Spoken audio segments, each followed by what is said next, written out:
9절 10절입니다. 야베스는 그의 형제보다 귀중한 자라. 그의 어머니가 이름하여 이르되 야베스라 하였으니 이는 내가 수고로이 낳았다 함이었더라.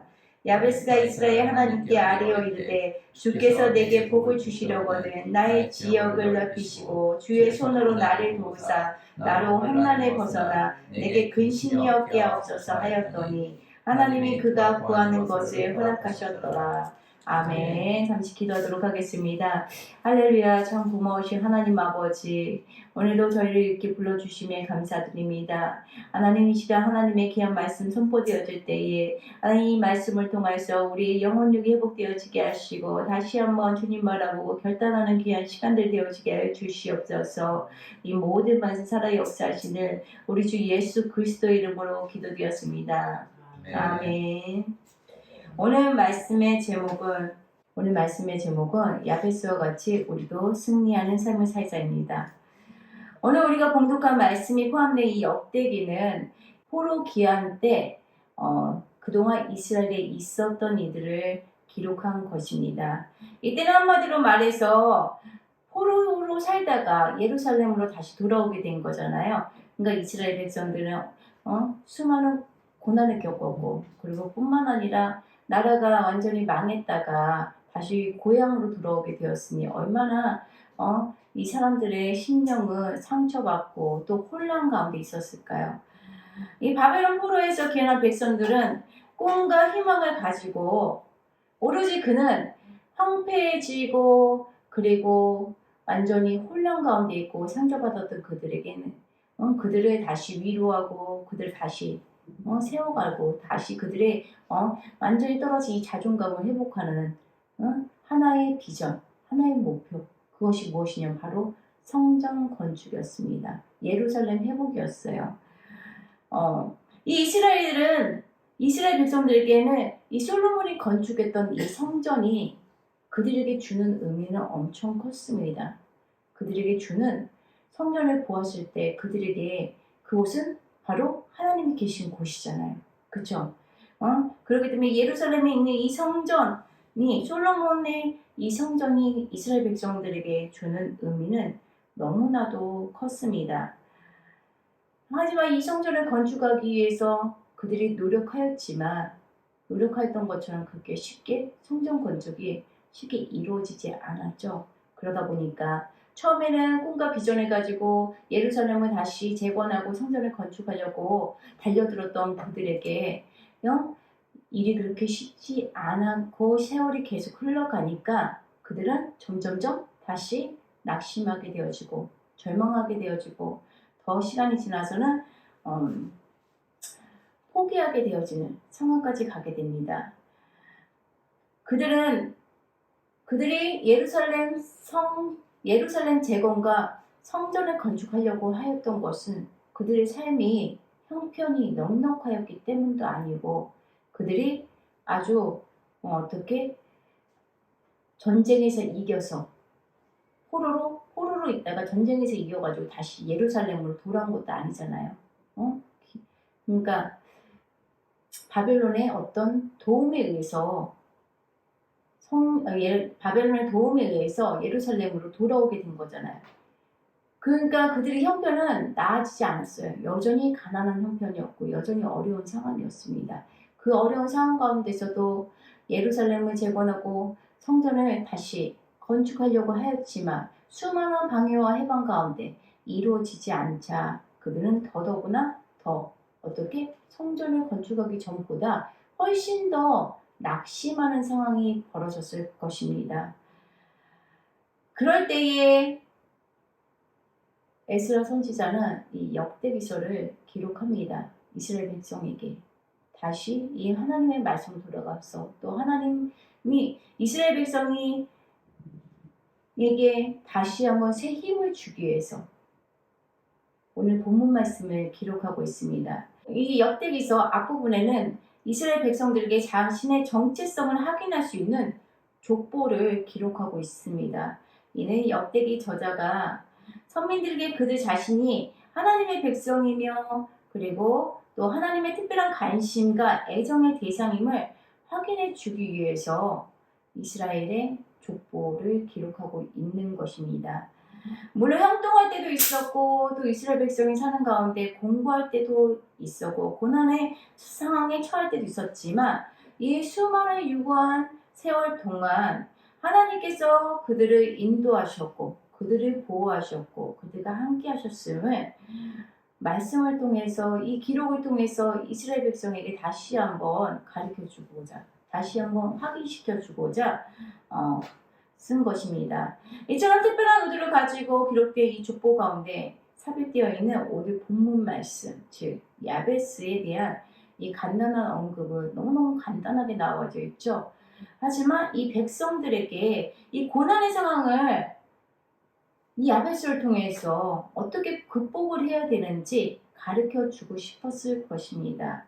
오늘 본문 말씀을 통해서 우리 열린교회 모든 성도님들도 다시 한번 이 코로나 이후에 대한민국 교회들을 다시 한번 재건하고 회복하려고 하는 이때에 우리 열린교회도 다시 우리 열린교회를 회복시키고 그리고 또 고난 가운데 있는 우리 열린교회 성도님들도 이 고난 가운데 세월이 흐르면서 낙심하고 절망하는 이 10년 가운데 역대기서 저자가 절망 가운데 있었던 이스라엘 백성들에게 오늘 본문 말씀을 통해서 주고자 했던 희망의 메시지를 우리도 오늘 말씀을 통해서 우리에게 주시는 희망의 메시지로 받기 원합니다.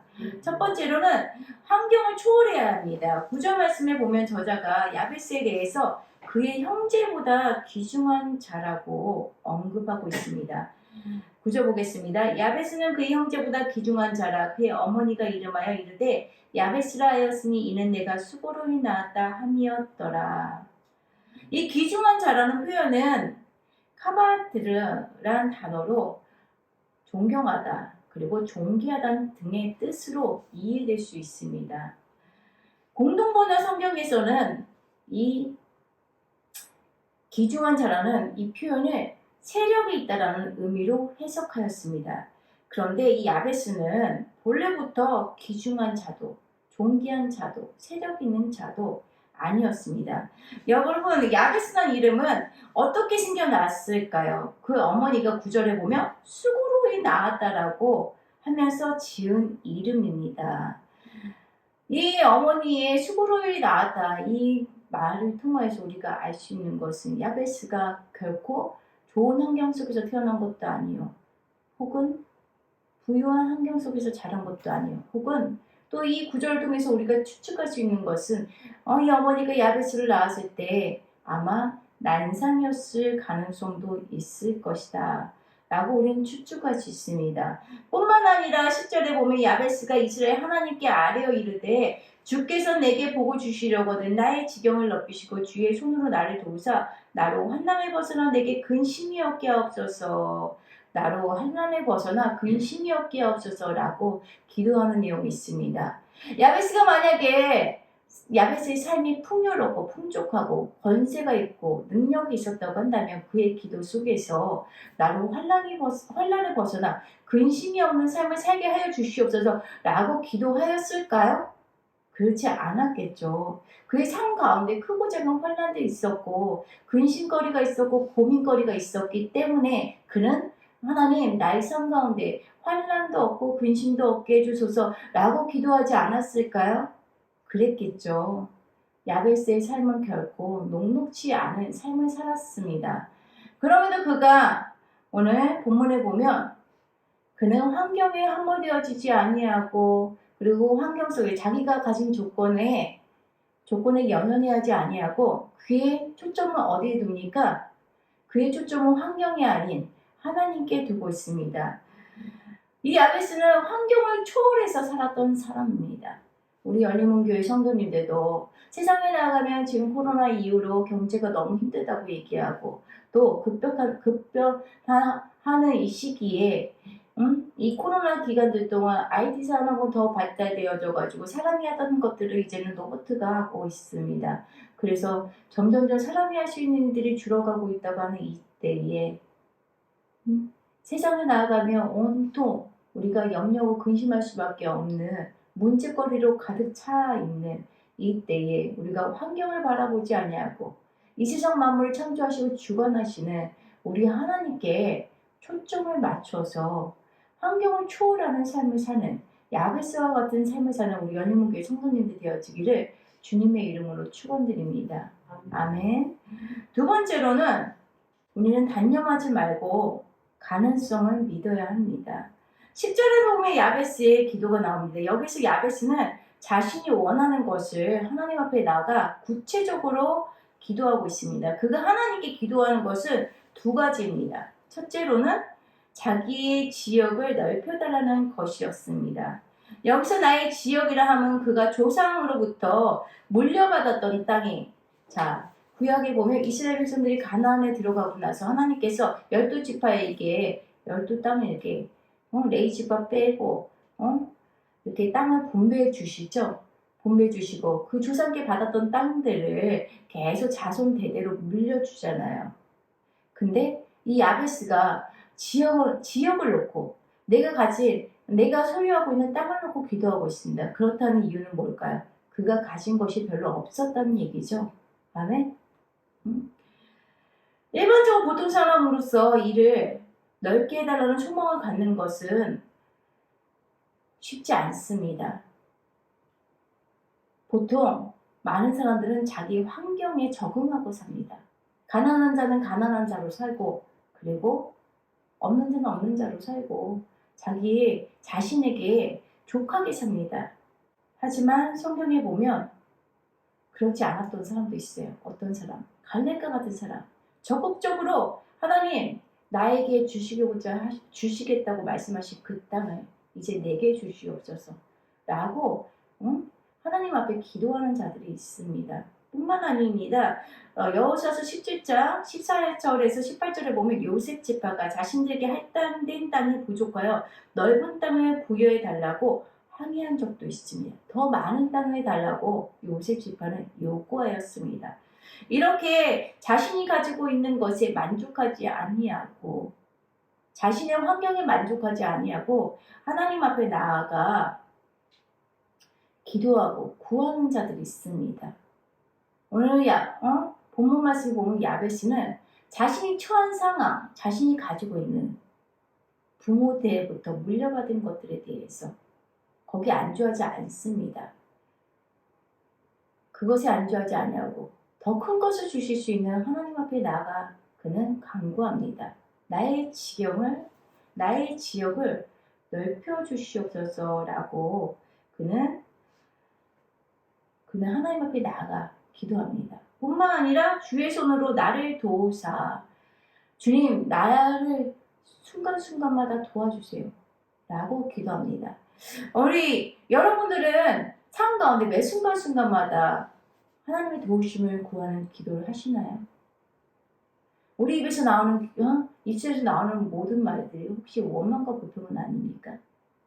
자녀에 대한 불평, 직장에 대한 불평, 직장에서 만나는 사람에 대한 불평, 그리고 세상에서 만나는 사람에 대한 불평, 이런 불평들을 하고 계시지 않나요? 만약 그랬다고 한다면 오늘 이 순간 우리 다시 한번 결단하기 원합니다. 오늘 본문에 나온 이 야베스처럼 어떻게 나의 환경을 놓고 나의 생업을 가지고 놓고 하나님 앞에 간구하세요. 지경을 넓혀달라. 생업을 도와달라고. 그리고 묵시로 하나님 앞에 나아가 하나님의 도우심을 구하시기 바랍니다. 도우심을 구하지 않는 자는 그 안에 사실은 교만으로 가득 차 있기 때문에 그런 거예요. 우리가 할 수 있는 것은 아무것도 없습니다. 지금 현재 이 예배가 끝나고 나서 교회 문 밖으로 나갔을 때 어떤 일이 있을지 우리 생각대로 모든 것이 이루어집니까? 아니죠. 어떤 일이 있을 줄 몰라요. 코로나는 이 전염병이 퍼질 것이라고 그 어느 누가 예측했겠어요. 근데 창세 때부터 우리 인간에게 있는 이 죄성, 원죄, 하나님과 같아지겠다는 이 교만 때문에 하나님 앞에 나가 노력하지 않습니다. 구하지 않습니다. 하나님 마음에 들기 위해서 노력하지 않습니다.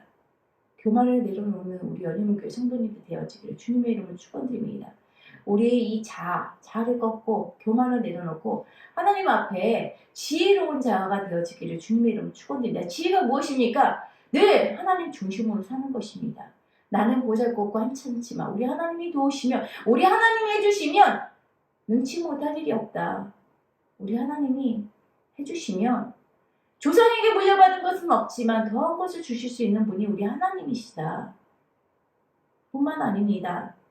당장 앞으로 나아가면 내가 할 수 있는 것은 한계가 있지만 하나님이 도우시며 돕는 자를 보내주시고 또 지혜와 명철도 주시고 모든 문제 가운데 하나님이 해결책을 주실 것이다. 나는 믿음을 가지고 하나님 앞에 구해야 합니다. 뿐만 아니라 요즘은 많은 성도님들이 하나님 많은 설교들을 듣고 하나님 앞에 기도해야 된다는 걸 알아요. 그래서 기도 훈련도 많이 받아요. 근데 다들 어른만 되려고 해. 무슨 얘기냐고? 요즘 대한민국 성도들은 다 어른이야. 몸으로 하는 건 하려고 하지 않아요. 몸으로 하는 것은. 이 역대기서가 쓰여졌던 그때의 예루살렘 성도들처럼 다시 한번 하나님의 성전을 건축하기 위해서 애쓰고 노력하였던 것처럼, 예루살렘을 재건하기 위해서 애쓰고 노력하였던 것처럼 우리 그리스도인들은 하나님의 선한 사역을 위해서 애쓰고 노력해야 합니다.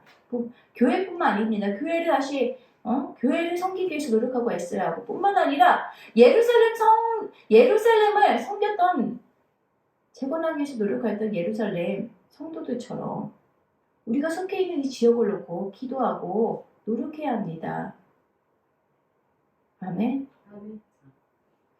저희는 어저께도 학교에서 우리 학생들과 같이 기도를 하면서 그 기도 중에 우리가 속해 있는 지역, 우리 학생들이 속해 있는 지역은 다 다릅니다. 인천도 있고 이천도 있고 노원도 있고 저희 교회는 강동구에 있죠.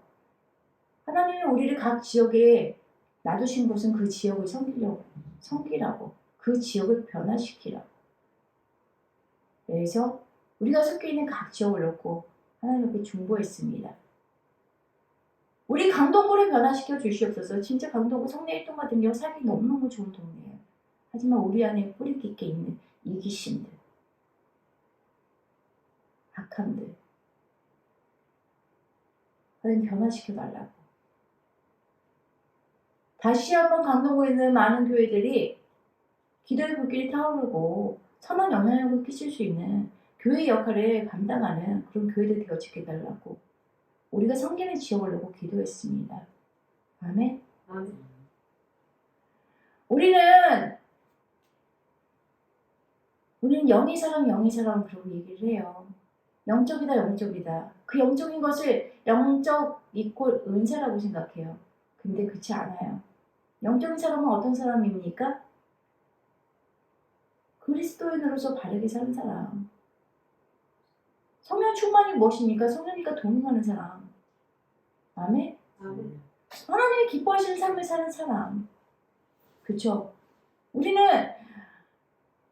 육의 사랑과 영의 사랑은 틀립니다. 육의 사랑은 어떤 문제가 있을 때마다, 무엇을 볼 때마다 불평하고 원망합니다. 육적으로 대응하니까요. 영의 사람은 그것을 놓고 문제가 있다고 하면 그 문제를 놓고 하나님 앞에 해결을 위해서 기도하는 사람이죠. 아멘? 아멘. 우리 열린문교회 모든 성도님들이 영의 사람이 되어지길 원합니다. 성령님의 사람이 되어지길 원합니다. 성령 충만한 사람, 즉 성령님과 동행하는 성도님들 되어지기를 원합니다. 아멘. 야베스는 이어서 보면 자신의 환난에서 벗어나 근심이 없게 해달라고 간구하고 있습니다. 우리는 우리의 삶 가운데 우리의 삶을 위해서 얼마나 기도하고 있나요? 당장 내일 무슨 일이 일어날지 우리는 알 수가 없습니다. 우리 사랑하는 가족들, 우리 사랑하는 지체들 그렇고 기도하고 있습니까? 하나님, 우리 삶 가운데 크고 작은 수많은 이들이 있습니다. 이 크고 작은 수많은 이들이 환난이 되지 않게 하여 주시옵소서. 이 고난이 유익이라고, 고난을 통해서 우리가 하나님 얘기하신 복을 받는 자들 되어지게 하여 주시옵소서 라고 하나님 앞에 야베스가 기도하였던 것처럼 환난을 벗어나 우리 삶 가운데 근심 없이 온전히 우리 삶이 하나님께 들려 올려지고 하나님께 쓰임받을 수 있는 성도로서 거룩하고 아름다운 삶을 사는 그런 성도들이 되어지고 우리 가족들이 되어지게 하여 주시옵소서 라고 기도해야 합니다. 아멘. 마지막 세 번째로는 야베스는 도전하는 자세를 가지고 삽니다. 우리가 생각할 것은 야베스의 기도에서 드러나는 그의 태도입니다. 먼저 하나님께 아뢰어 해당하는 이 표현으로 번역된 이 뉘앙스를 보면 그는 하나님께 어떠한 부탁을 했다는 정도의 의미가 아닙니다. 여기서 사용된 아뢰어라는 이 표현은 크게 소리 지르다, 부르짖다라는 의미를 가진 표현입니다. 즉 야베스는 그냥 자신의 환경 가운데 자기가 가지고 있는 가운데 안주하면서 혹은 꿈꾸면서 언젠가 하나님 앞에 하나님이 이렇게 도와주시겠지. 언젠가 내가 거부가 되어지게 하시겠지. 내가 예수 믿으니까 문제없이 살게 해주겠지. 이런 안일한 사고방식을 가지지 않았다는 얘기예요. 그는 자기의 문제를 반드시 해결하고 말이라. 반드시 나의 삶이 나아지리라. 반드시 내가 태어날 때 가졌던 조건이 아니라 그것을 능가하는 하나님 부어주시는 복을 받는 사람이 되리라 하는 각오를 가지고 하나님의 앞에 나아가 응답되어질 때까지 부르짖어 기도하였고 뿐만 아니라 하나님이 응답해 주시도록 만드는 그런 열심을 가지고 살았던 사람입니다. 자신이 꿈꿔왔던 것, 꿈꾸고 있는 것, 자신이 가지고 있는 이 비전을 성취하기 위해서 노력했던 사람입니다. 아멘. 요즘 세상 사람들 보면 다시 얘기합니다. 요즘 방송이라는 데 보면 좀비 영화 드라마가 엄청 많이 나와요. 엄청 많이 나오는데 근데 이렇게 세상 사람들을 보면 특히나 운전하고 가다 보면 이렇게 느끼는 거예요. 넋 빠진 사람들처럼 걸어다니는 사람들이 너무너무 많아요. 그만큼 사람들이 일상에 지쳐있는 거겠죠. 피로감에 지쳐있는 거겠죠. 왜? 이제는 너무 바쁜 세상이더라. 세상이 너무 바빠진 것도 있어요. 뿐만 아니에요. 우리 삶도 마찬가지예요. 스마트폰이 있던 시대하고 스마트폰이 없던 시대하고 스마트폰이 생긴 시대하고는 전혀 다르잖아. 그죠? 이제 있으니까 편리한 것도 많지만 스마트폰을 통해서 연락해야 될 것도 많고 그리고 검색해야 될 것도 많고 이제는 단순해지지 않았어요. 근데 있어서 편리한 것도 많아요. 뭐냐면 예전에는 길들이 단순했어요. 근데 이제는 모르는 새로운 길들이 너무너무 많이 나타났어요. 생겨졌어요. 그러면 어떤 지도라든가 알려주는 것이 없다면 길바닥에서 헤매고 다니겠죠. 근데 이제 스마트폰을 통해서 내비를 켤 수도 있고 뿐만 아니라 지도 찾기도 되고 검색도 되고 하다 보니까 헤매고 다니는 것들을 헤매지 아니하고 빨리 갈 수 있는 편리함도 생겨졌어요. 대신에 너무너무 많이 바빠졌어요. 아마 동시대를 살고 있는 같은 시대 지금 현재를 살고 있는 저희와 아프리카 사람들의 삶은 틀릴 거예요. 물론 그들은 가난하게 살죠. 먹을 것조차도 염려해야 되는 그런 삶을 살고 있어요. 우리는 먹을 거, 마실 것 때문에 염려하지 않아요. 풍요로운 시대의 풍요로운 나라에서 살고 있으니까. 하지만 바쁘죠. 그렇죠? 너무너무 바쁜 시대에 살고 있어요. 근데 우리 그리스도인들은 삶의 방식을 다르게 해야 돼요. 어떻게 합니까? 먼저 하나님 앞에 간구하고 두 번째 하나님의 마음에 들도록 열심히 헌신하고 그 바쁜 일상 중에서 세상의 리듬, 세상의 스타일을 따라가는 것이 아니라 하나님이 나의 삶, 나의 시간을 주장해 주시도록 하나님께서 우리 하루를 주장해 주시도록 하나님 중심으로 살아야 합니다. 아멘? 아멘. 그랬을 때에 바쁘게 살 때 내가 가질 수 있었던 것보다도 역설적으로 기독교는 역설적인 종교예요. 내가 바쁠 때 가질 수 있는 것보다도 하나님의 일을 위하여서 하나님 중심으로 하나님 앞에 간구하며 바쁘게 살 때에 반대로 세상 일은 더 단순해질 수도 있습니다. 세상에서 돌고 돌던 것이 돌지 아니하고 직선 코스로 갈 수도 있어요. 아멘? 아멘. 이제는 우리 열린문교회 모든 성도님들 아둔하고 미련한 자로 사는 것이 아니라 야베스가 자신의 가지고 있었던 그 모든 조건을 초월하여서 하나님의 놀라운 복 가운데 형통함의 삶에 축복을 받았던 것처럼 우리도 이 세상 사람들과 같지 아니하게 예수 믿는 사람으로서 하나님이 우리에게 태초부터 약속하신 그 축복을 받아들이는 주인공 되어지는 지혜로운 삶을 사는 저희가 되어지기를 주님의 이름으로 축원드립니다. 아멘.